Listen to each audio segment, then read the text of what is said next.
شنبه بهشت مستی خوشدارستی خوشدار مایی یاد شایی رشتای امایی تنو وشت بره. ای سزاوار ستایش که ستایش و درود بر تو بادا جاوید. به من ای آذر نیکوی اهورامزدا همه ارزانی دار آرامش را آسایش را، پارسامندی را دیرزیری را هم، آگهی را همه بر دانش و دین ارزانی دار. تو مرا گفتار رسا بخش و خوش آوایی ده.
ستره لباس دیگری است که هر زرتشتی پس از انتخاب دین مزدیسنیان را می‌پوشد.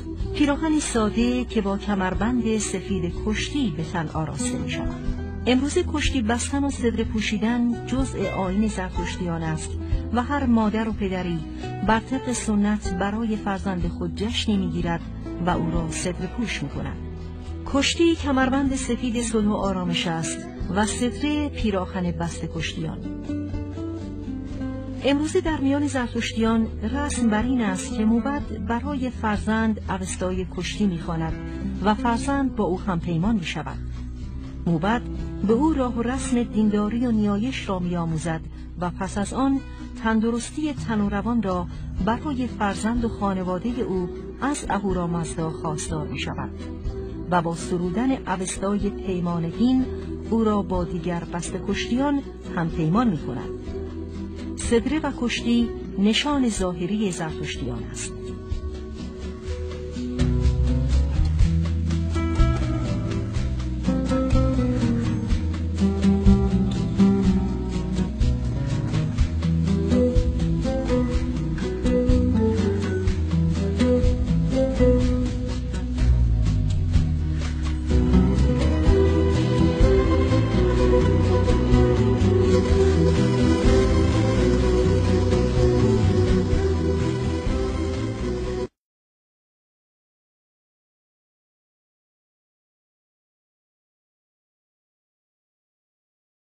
آیین انسان‌ها زن و مرد ازدواج می‌کنند و هر دو در تکمیل یکدیگر هم فکر، هم سر و همراه هم می‌شوند.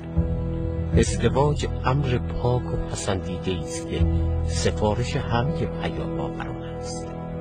در آیین زرتشت هر زن و مردی آزاد است تا همسر خود را از روی خرد پاک خود برگزیند و زندگی زناشویی را با یکدیگر ادامه دهند. در آیین زرتشت وحدت زوج و زوجه است، یعنی یک مرد در آن واحد بیش از یک زن نمیتونه داشته باشه. البته بعد از درگذشت زن یا طلاق که بسیار بسیار دشوار و استثنایی بود، البته پیش از تصویب قانون حمایت خانواده در ایران که در سال 1348 این قانون تصویب شد، پیش از اون در ادیان یهودی و زرتشتی و مسیحی طلاق فوق العاده مشکل بود. بعد از اون البته چون تابعیت ایران مطرح بود، مثل ایران زرتشتیان مثل همه ایرانیان به دادگاه خانواده مراجعه میکنن، ولی منظور وحدت زوج و زوجه در آیین زرتشته.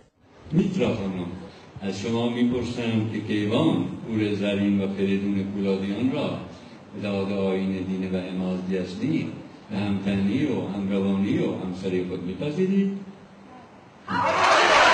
کیوان پور زرین و فریدون پولادیان میپرسم که میترا گفت کیانبانو و نامدار کیخسرویان را به داد آیین دین و امازدیستی به همتنی و همروانی و همسری خود میپذیرید؟ بله.